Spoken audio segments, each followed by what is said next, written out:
భవిష్యత్తుని ఆయన చేతుల్లో ఉంచుకుని ఉన్నాడు. అది మన చేతుల్లో ఉందా? రేపు ఏం జరుగుతుందో మనకు తెలుసా? రేపుడు సంగతి ఎందుకు, సాయంత్రం ఏం జరుగుతుందో తెలుసునా? నీ జీవితంలో ఏం జరుగుతుందో, నా జీవితంలో ఏం జరుగుతుందో తెలుసునా? తెలియదు కదా. మన కాలగతులు ఎవరి దగ్గర ఉన్నాయి? దేవుని చేతుల్లో ఉన్నాయి. అర్థమవుతుందా? ఏదైనా చూడండి ప్రియమైన వాళ్ళరా, ప్రసంగి పుస్తకం తీయండి, 3వ అధ్యాయం 1వ వచనం గమనించండి.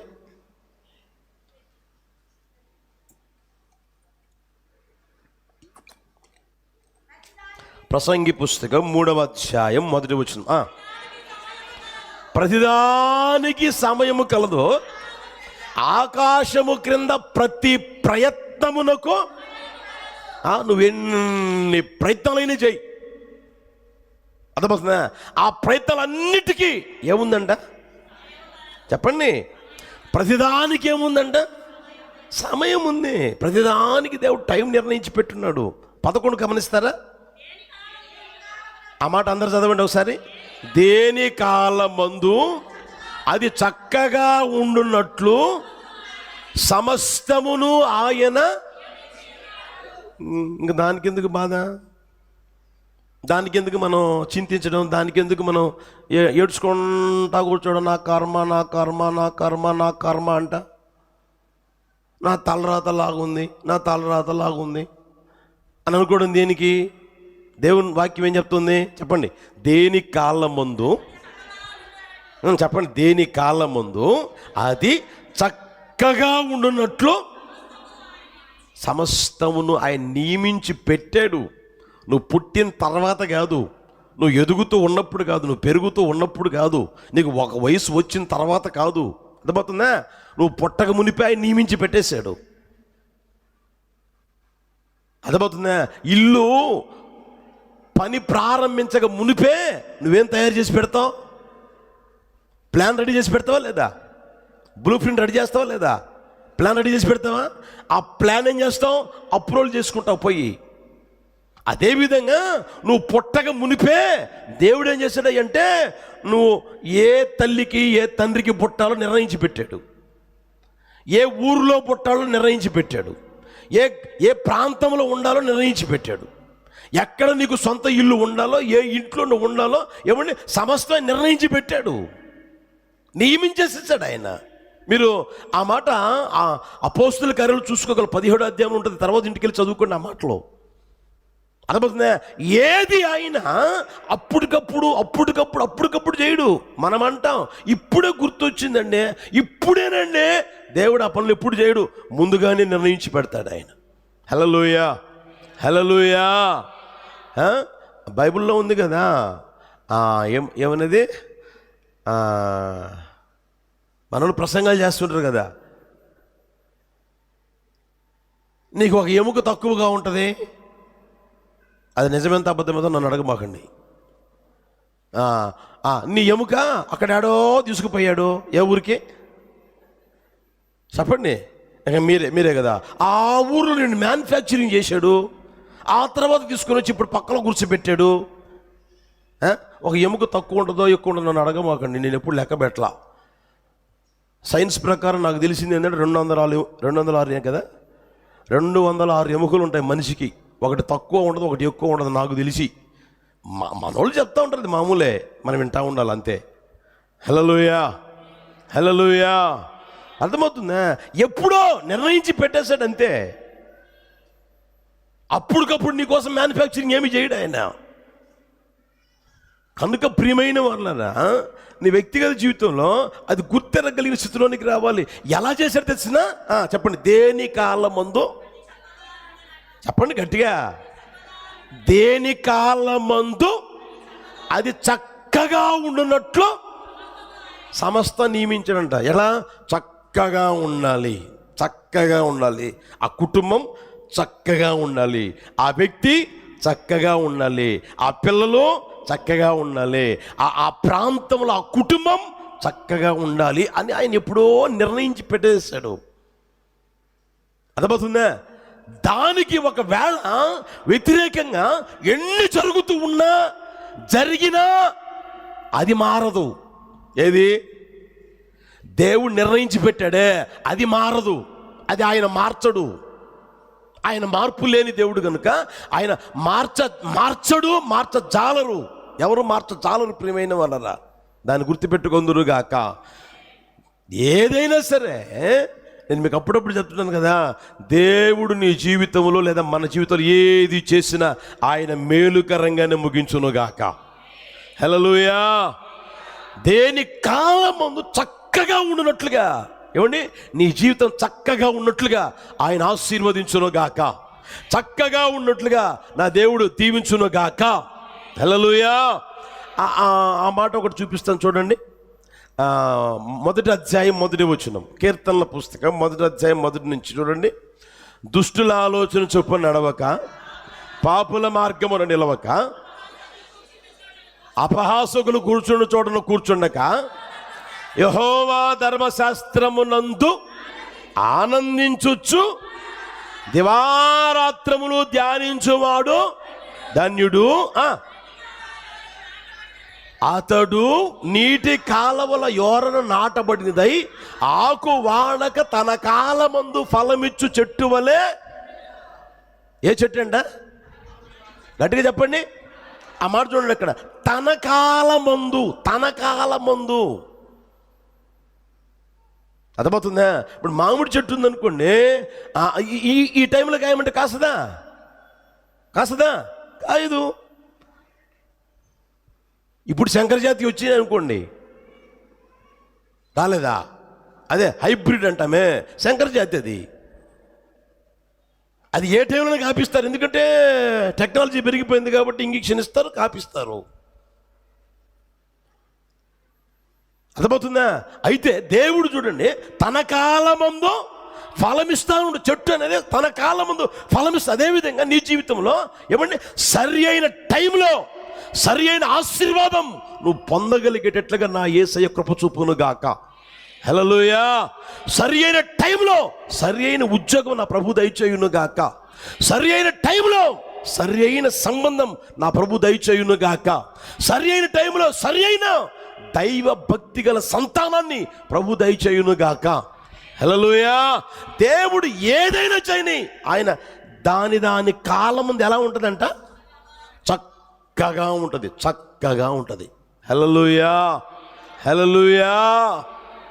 దేవుడు చేసేది ఏదైనా అలాగే ఉంటుంది ప్రియమైన వాళ్ళరా. కనుక దాన్ని మనం గుర్తెరుగుదుముగాక. హల్లెలూయా. తన కాలమందు ఫలమిచ్చే చెట్టు వలె మన వ్యక్తిగత జీవితాలు ఉండాలని ఆయన కోరుకుంటూ ఆయన చెప్తున్న మాట ఏందయ్యానంటే, రే మీ కాలగతులు చెప్పండి. మనమేమనాలి?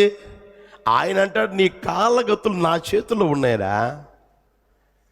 నువ్వేం చేయాలి?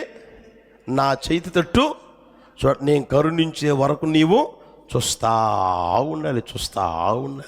హల్లెలూయా. మనమేం చేయాలంటే, అయ్యా నీ చేతి తట్టే నేను చూస్తూ ఉంటాను.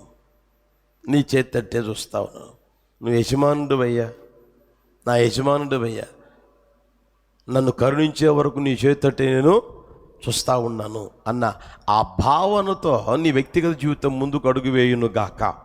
హల్లెలూయా. కనుక ప్రియమైన వాళ్ళరా, ఎప్పుడు దేనికి తొందరపడి నిర్ణయాలు తీసుకోమాకండి. మీకై మీరు నిర్ణయాలు తీసుకోమాకండి.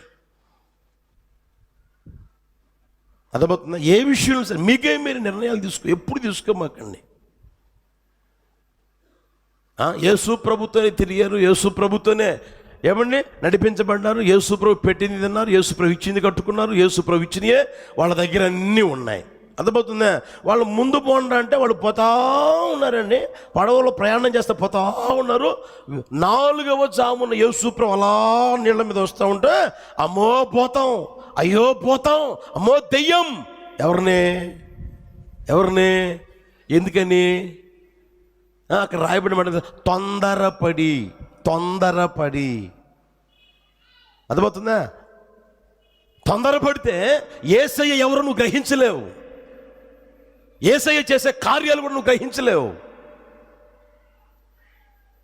యేసయ్య ఉద్దేశాలు కూడా నువ్వు గ్రహించలేని పరిస్థితుల్లో నీ మనోనేత్రాలు మూయబడిన పరిస్థితుల్లో నడిపించబడతానే ఉంటావు. అందుకనే ఎప్పుడు తొందరపాటు నిర్ణయాలు తీసుకోమాకండి. ఏ విషయంలో తొందరపాటు నిర్ణయాలు తీసుకోమాకండి. తొందరపాటు నిర్ణయాలు తీసుకున్నారా ఆ తర్వాత ఆ నష్టం నువ్వు అనుభవించక తప్పదు.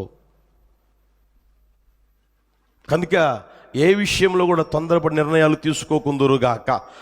హల్లెలూయా, హల్లెలూయా. మన కాలం ప్రియమైన వాళ్ళరా మన శత్రువు చేతులు దేవుడు పెట్టడు, ఎప్పుడు పెట్టడు. ఇప్పుడు కాదు, ఎప్పుడు పెట్టడు. మనుషుల చేతుల్లో కూడా ఎప్పుడు పెట్టడు. మన కాలం మన చేతుల్లో కూడా ఉంచుకోకూడదు, మన చేతుల్లో ఉంచుకోకూడదు. మన టైం ప్రియమైన వాళ్ళరా ఆయన చేతిలోనే ఉండునుగాక. హల్లెలూయా, హల్లెలూయా. ఆయన శత్రువుల చేతుల్లో ఉంచడు. తర్వాత చెప్పండి, నీ వ్యక్తిగత జీవితం మనుషుల చేతుల్లో కూడా పెట్టడు ఆయన. మనుషుల చేతులు ఎవడో మనుషుల చేతుల్లో పెట్టడు ఆయన. అదే అంటారే మాయిల్ ఫకీర్ ప్రాణం ఎక్కడుందంట, నేను అక్కడ చూస్తున్నారు, నాకేం తెలియదు అన్నట్లుగా. ఎవరి చేతుల్లో ఉందంట? శిలకలో ఉందంట, వాడి ప్రాణం అక్కడ ఉందంట. అలా దేవుడు మన ప్రాణం అలా పెట్టడు, అలా ఉంచడు. హల్లెలూయా, హల్లెలూయా. కనుక మన వ్యక్తిగత జీవితంలో ప్రియమైన వాళ్ళ ప్రతికూలమైన పరిస్థితులు వచ్చినప్పుడు అప్పుడప్పుడు మనం ఏమంటాం తెలిసిన మీకు చూపిస్తాను, గమనించండి. అపోస్తుల కార్యాలు 7:39. అపోస్తుల కార్యాలు 7:39.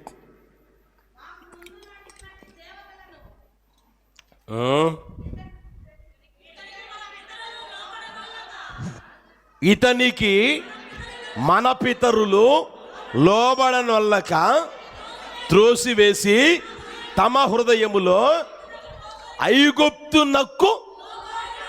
ఆ మాటలు గమనించండి. అక్కడ మన పితరులంట ఇశ్రాయేలు ప్రజలు 430 సంవత్సరాలు బానిసలుగా ఉంటే వారి ప్రార్థన ఆలకించి దేవుడు మోషేని ఏర్పరుచుకొని అద్భుతాలు మహత్కాలు సూచికలు జరిగించి ఏమండి గొర్రెపిల్ల రక్తం ద్వారా విమోచించి నడిపిస్తూ ఉన్నప్పుడు ఎర్ర సముద్రం ఎదురైతే పాయలు చేసి నడిపించాడు. దేవుడే ప్రత్యక్షమై ఏమండి స్వరం ద్వారా ఏమండి మాట్లాడాడు. యేసయ్య మహిమను చూశారు, ఆయన స్వరాన్ని విన్నారు, ఏమండి నడిపించబడతానే ఉన్నారు. అర్థమవుతుందా? ఎంతగా అయితే నడిపించబడతా ఉన్నారో, ఎంతగా వారి వ్యక్తిగత జీవితంలో ఏమండి కాస్త ప్రతికూలతలు జరిగితే చాలు, ఏమన్నా తెలిసినా మేము ఐగుప్తుకు పోతాం. మేము ఎక్కడికి పోతాం? గట్టిగా చెప్పండి. ఐగుప్తుకు పోతాం. అక్కడ మేము కూర్చొని ఏమండి కడుపుకి తింటా ఉన్నాం. ఏం తిన్నారా అంటే కీరకాయలు, దోసకాయలు, తర్వాత కూరాకులు, ఉల్లిపాయలు, తెల్లగడ్డలు ఏమండి మా జ్ఞాపకం వస్తూ ఉన్నాయి. అక్కడికి పోదాం, అక్కడైతే బాగుండేది. ఇక్కడేమో సవిచారములు లేని ఈ మన్నా దినాలు చూస్తూ ఉంది. ఉదయం మన్నా, మధ్యాహ్నం మన్నా, రాత్రికి మన్నా, మళ్ళా తెల్లారిందా మన్నా. ఇది ఏమి? మేము ఐగుప్తుకు పోతాం. అక్కడ మాకు దోసకాయలు ఉన్నాయి, అక్కడ కీరకాయలు ఉన్నాయి, అక్కడ బాదం పప్పు ఉంది, అక్కడ పిస్తా పప్పు ఉంది, అక్కడ ఉల్లిపాయలు ఉన్నాయి, తెల్లగడ్డలు, అవి జ్ఞాపకం వస్తూ ఉన్నాయి అంటే వాళ్ళకి. అర్థమవుతుంది? అంటే శరీర సంబంధంగా ఐగుప్తు దేశంలో నుంచి వారు విడిపించబడినప్పటికీ వారి మనసు మాత్రం ఎక్కడుంది చెప్పండి? ఐగుప్తులోనే ఉంది. మనసు అంతా ఐగుప్తులోనే ఉంది. అదేదంటారే mind is body is present, mind is opposite. అలాంటి పరిస్థితి వాళ్ళకి. మీకు ఇంకా అర్థం కావాలంటే చూడండి ప్రియమైన వాళ్ళు, ఏదైనా కాస్త ప్రతికూలతలు జరిగాయనుకోండి, ఏది గుర్తొస్తుంది చెప్పండి? యేసు ప్రభుని నమ్ముకోక ముందు అక్రమాలు చేశాను, అన్యాయాలు చేశాను, అబద్ధాలు ఆడాను, సంపాదించిన సంపాదన ఏమండి అప్పుడు బాగా వచ్చేది సంపాదన, అప్పుడు బాగా సంపాదించేవాడిని, అప్పుడు మూట కట్టుకునేవాడిని, అప్పుడు ఎప్పుడు చూసినా ఏమండి 2 జేబుల్లో ఏమండి ఇంతలా ఉండేవి, కింద జేబుల్లో కూడా 4 జేబులు, 4 జేబుల్లో కూడా పైసలు ఉండేవి, ఎప్పుడు చూసినా డబ్బులే, ఎక్కడ చూసినా డబ్బులే, ఏ రోజు చూసినా డబ్బు ఉండేది. యేసుప్రభుని నమ్ముకున్నాము, మందిరానికి వచ్చాము, మారు మనసు అన్నాను, ఏమండి బాప్తిసం అన్నాం. తర్వాత ఇప్పుడు ఏం జరుగుతుంది చెప్పండి? గతంలో సంపాదించి పెట్టినంతా బయటికి తీయాల్సి వస్తూ ఉంది. ఇప్పుడు రాబడి లేదు, ఇప్పుడు అంతా నష్టమే, అంతా పోబడి, అంతా ఇది అవుతా ఉంది. అదే బాగుందే ఏంటంట శరీరం మాత్రం విడుదల పొందింది, కానీ మనసు విడుదల పొందిందా? ఐగుప్తు నుంచి విడుదల పొందిందా? గమనించండి ప్రియమైన వాళ్ళరా, ఈ రోజున చాలా మంది పరిస్థితులు ఎలా ఉన్నాయంటే అలాగే ఉన్నాయి. ఏది ఈ విషయమే కాదు, ఏ విషయమైనా సరే అలాగే ఉన్నాయి.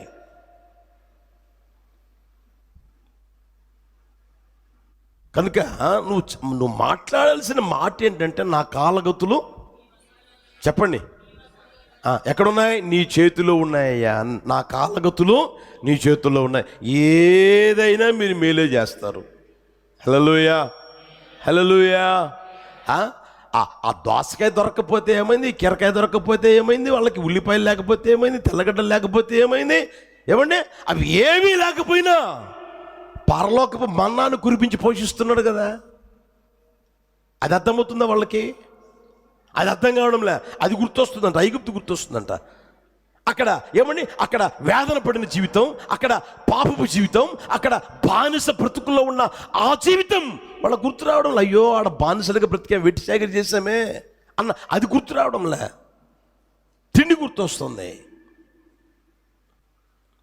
సార్ గమనించండి ప్రియమైన వాళ్ళారా, అప్పుడప్పుడు చూడండి కొంతమంది అన్న ఏం చేసినా కలిసి రావట్లేదన్నా, ఏం చేసినా కలిసి రావట్లేదన్నా, అయ్యో అర్థం కావట్లేదన్నా. అప్పుడు శాపం ఏమైనా మాకు ఉందేమోనన్నా, అప్పుడు మా తల్లి తండ్రి చేసిన శాపం ఏమైనా ఉందేమో, ఆ దరిద్రం ఏమన్నా మమ్మల్ని వెంటాడుతూ ఉందేమో. అర్థమవుతుందా? లేకపోతే ఏం చేసామో అర్థంగానే కావట్లేదన్నా, ఏం చేసామో ఏం చేసావు? నువ్వేమీ చేయలే. యోబు ఏం చేశాడు? ఏమైనా చేశాడా? పాపం చేశాడా? నీతిని తప్పాడా? యథార్థం తప్పాడా? ఏమి తప్పలేదు కదా. అయినా ఆయనకి ఎందుకు వచ్చింది? ఆయన ఏమన్నా తెలుసునా? చివరిలో మీరు గమనిస్తే, ఆయన నాకు విధించిన దానిని ఆయన నెరవేర్చును. చదువుతారన్నమాట. చూడండి, యోబు పుస్తకం 42 తీయండి.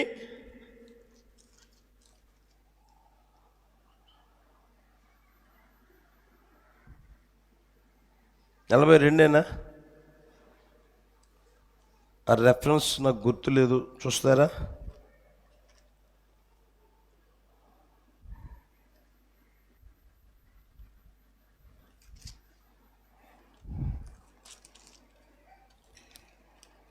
కనిపించలేదా?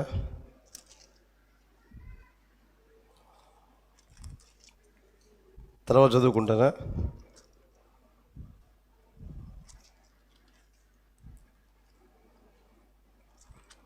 యోబు అన్న మాట ఏంటంటే, ప్రియమైన వాళ్ళరా, ఆయన నాకు విధించిన దానిని ఆయన నెరవేరుస్తాడు. వేరేది ఏమి ఆయన చెయ్యడు, నెరవేర్చడు. ఆయన స్వభావానికి విరోధముగా ఏది చేయడు. ప్రియమైన వాళ్ళ, మనం ఒకవేళ తగిన వారం కావచ్చు కానీ ఆయన మనకి నమ్మదగిన దేవుడు. హల్లెలూయా, హల్లెలూయా. యేసు ప్రభువు నువ్వు ఎప్పుడైతే నమ్మావో, యేసు ప్రభువుని ఎప్పుడైతే నువ్వు విశ్వసించావో, యేసు ప్రభు రక్తం చేత ఎప్పుడైతే నువ్వు కడగబడ్డావో, అప్పుడే నీ దరిద్రత తొలగిపోయింది. హల్లెలూయా. నిన్ను పట్టి పీడిస్తున్న శాపం తొలగిపోయింది. అర్థమవుతుందా? నీ జీవితాన్ని లేదా నీ కుటుంబాన్ని ఏమండి శాతబడి చేసేవాడు చేతుల్లో పెట్టడు దేవుడు. మాంత్రికుల చేతుల్లో పెట్టడు దేవుడు. అర్థమవుతుందా? ఎందుకని? నువ్వెవరివి? ఆయన రక్తం చేత కడగబడిన వ్యక్తివి కనుక వాళ్ళ చేతుల్లో పెట్టడు. నీ కాలగతులన్నీ నా యేసయ్య చేతుల్లోనే ఉన్నాయి. హల్లెలూయా, హల్లెలూయా. కనుక ప్రియమైన వాళ్ళరా, దేవుడు నిన్ను ఏం చేయాలనుకున్నాడు? నిన్ను నడిపించాలనుకున్నాడు, నడిపిస్తా ఉంటాడు. హల్లెలూయా. ఆయన విధించింది ఆయన ఏం చేస్తాడు? ఇంకా నెరవేరుస్తానే ఉండును గాక. కనుక ఆ పరిస్థితుల్లో ప్రియమైన వాళ్ళరా, మీరు గుర్తెరగలగాలి. మీరు ఇంకా ఆలోచన చేయండి, మీకు తెలియజేస్తాను. బైబిల్లో రాయబడిన మాట తెలిసిన, కాలము పరిపూర్ణమైనప్పుడు దేవుడు తన కుమారుని, చెప్పండి అందరూ గట్టిగానండి, కాలము పరిపూర్ణమైనప్పుడు దేవుడు తన కుమారుని పంపెను అని రాయబడి ఉంది. ఎప్పుడు పంపాడు? గట్టిగా చెప్పండి. కాలము ఎప్పుడు చెప్పాడా మాట? ఆదికాండం 3వ అధ్యాయంలో చెప్పాడు. అర్థమవుతుందా? ఆదికాండం 3వ అధ్యాయం సృష్టి ప్రారంభపు రోజుల్లో ఆ జరిగిన దాన్ని బట్టి చెప్పిన దేవాతి దేవుడు వెంటనే పంపాడా? పంపలేదే. కాలము పరిపూర్ణమైనప్పుడు అని రాయబడి ఉంది. అర్థమవుతుందా? సరే, యేసు ప్రభు లోకానికి వచ్చాడు. యేసు ప్రభుని చూడండి, చిన్నప్పుడు చంపాలనుకున్నారు, చంపారా? సరే, కాస్త పరిచర్య చేసి ఆ రోజుల్లో చంపాలనుకున్నారు, చంపారా? చంపడం జరిగిందా? జరగలేదే. ఎంతమంది ఎన్ని రకాలుగా ప్రయత్నాలు చేయలేదు, జరిగిందా? జరగలేదే. ఆయన టైం వచ్చింది. ఆయన అన్నాడు కదా, ఇదిగో సమస్తమును సమాప్తమాయను, సమస్తము సమాప్తమాయను. అప్పుడు జరిగింది ఆ కార్యం. శిలువలో వేలాడి చనిపోవడం ప్రియమైన అన్నారు. అందుకని నీ జీవితంలో ఏది కూడా ఏమన్నా జరిగినదైనా సరే, జరుగుతున్నదైనా సరే, జరగబోయేదైనా సరే, యేసయ్య చేతులలోనే నీ కాలగతులు ఉన్నాయి అనేది నువ్వు ఎరిగి ఆయన చేతి తట్టు చూచుదువుగాక. హల్లెలూయా, హల్లెలూయా. దావీదుని కూడా చూడండి, దావీదుని చంపాలి ఎన్ని రకాలుగా ప్రయత్నం చేశాడు సౌలు. ప్రయత్నాలు చేయలేదా? చివరికి తన కన్న కూతురు జీవితం పాడైపోయినా సరే అనుకున్నాడు. కూతుర్ని పెళ్లి చేసి కూతురు ద్వారా చంపుదాం అనుకున్నాడు ఆ వ్యక్తి. చంపగలిగాడా? లేదే. చంపాలి అనుకున్నవాడు చనిపోయాడు. ఏమంటే ఎవరినైతే అనుకున్నాడు ప్రియమైన ఆ వ్యక్తిని దేవుడు ఏం చేశాడు? రాజ్యాన్ని పరిపాలన చేసే రాజుగా తీర్చిదిద్దాడు. అర్థమవుతుందా? కనుక నీ కాలగతులు ఎవరి చేతుల్లో ఉన్నాయి? ఇప్పుడు అనండి, అందరూ అనండి, నాకు వినపడ్డంలే. గట్టిగా అనండి, గట్టిగా అనండి. నా కాలగతులు దేవుని చేతులు, నీ చేతిలో ఉన్నాయి. నా కాలగతులన్నీ నీ చేతిలో ఉన్నాయ్యా. జరిగేదంతా నాకు మంచిగా మార్చుదురుగాక. హల్లెలూయా. రెండో మాట చెప్తాను, చూస్తారా? 80వ కీర్తన 17వ వచనం. నీ కుడి చేతి మనుషునికి తోడుగాను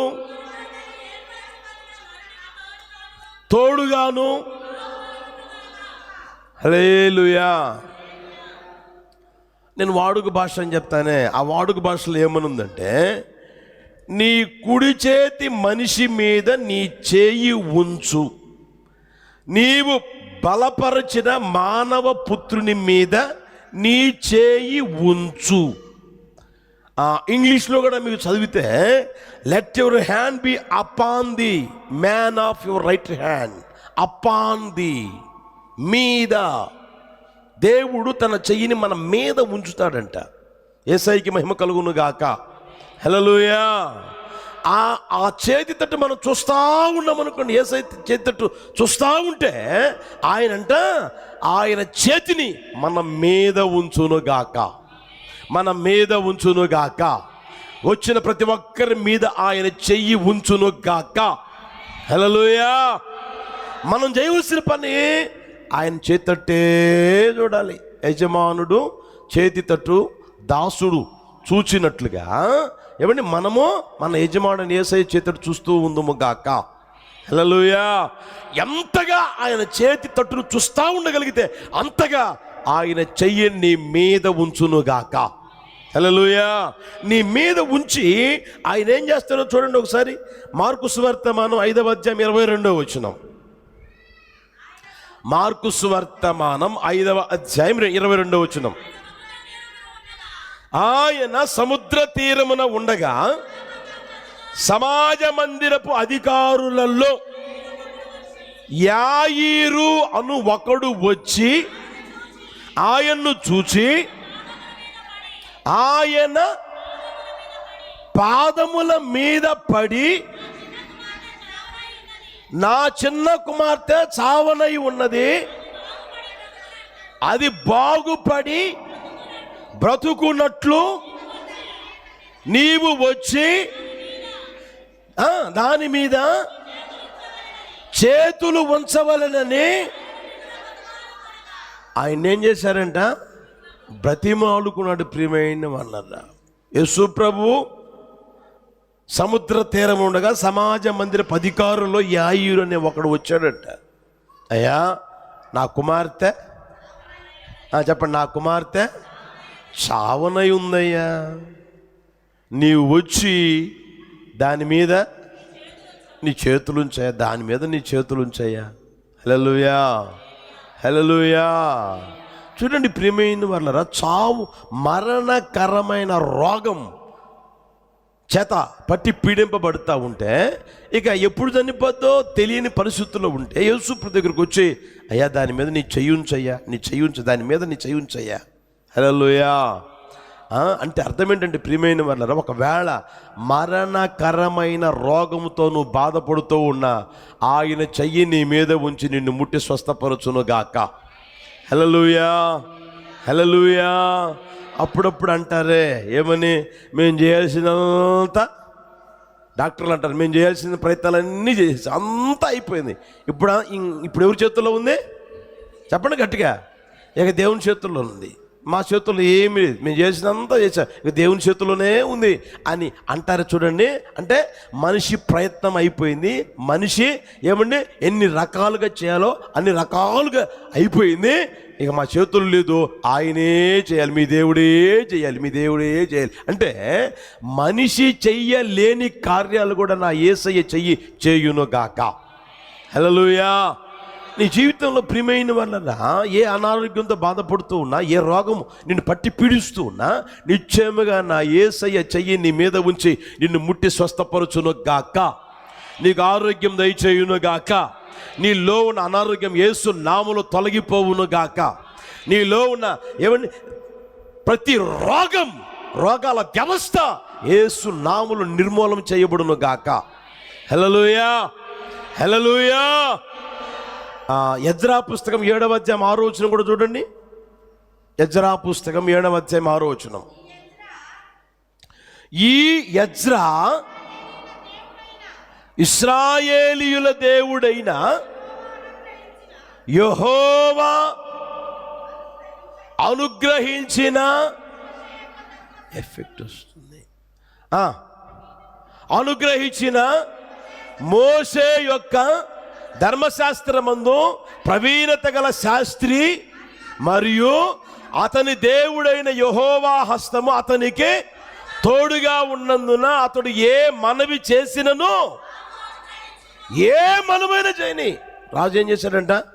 అనుగ్రహించాడంట. దానికి ముందున్న మాట ఏంటంటే యెహోవా హస్తం అతనికి అని మన బైబిల్లో ఉంది, మన తెలుగు బైబిల్లో ఉంది. ఇంగ్లీష్లో యెహోవా హస్తం ఆయన మీద ఉందంట. మీరు ఇంటికి వెళ్ళిన తర్వాత చదువుకోవచ్చు ఆ మాట, అదిగా వేశారు చూడండి కావాలంటే.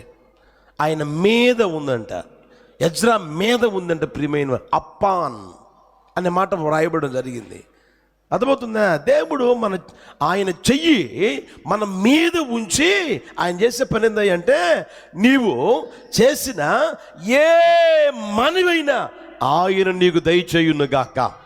హల్లెలూయా. ఏ మనమైతే ఈ రోజున నా దేవుని సన్నిధికి వచ్చి నువ్వు చేసుకుంటూ ఉన్నావో నిశ్చయముగా ఆ మనవి నీకు దయచేయబడును గాక. ఆ రోజున ఆ హన్నాతో చెప్పిన ఆ మాట కూడా మనం గమనించగలిగితే, ఇశ్రాయేలు దేవునితో నీవు చేసుకున్న మనవి నీకు దయచేయబడును గాక, దయచేయబడును గాక. ఈ రోజున ఏ అవసరంతో మీరు దేవుని సన్నిధికి వచ్చారో, ఏ పరిస్థితుల మధ్యలో దేవుని సన్నిధికి వచ్చారో, ఇది నా దేవుడు చేస్తాడు అని అనుకుంటూ ఉన్నావో నిశ్చయముగా నా దేవుడు ఆ కార్యము చేయును గాక. హల్లెలూయా, హల్లెలూయా. విశ్వసించు సహోదరుడా సహోదరి, నిశ్చయముగా నా దేవుడు ఆ కార్యము చేయును గాక. ఇంకొక మాట చూపిస్తాను చూడండి, అక్కడ 28వ వచనం చూడండి. నా దేవుడైన యెహోవా హస్తము నాకు తోడుగా ఉన్నందున నేను బలపరచబడి నాతో కూడా వచ్చుటకు ఇశ్రాయేలు ప్రధానులను, ఆ మాట కూడా మీరు గమనించగలగాలి. ఆయన ఇశ్రాయేలీయుల ప్రధానులను ఏం చేశాడంట?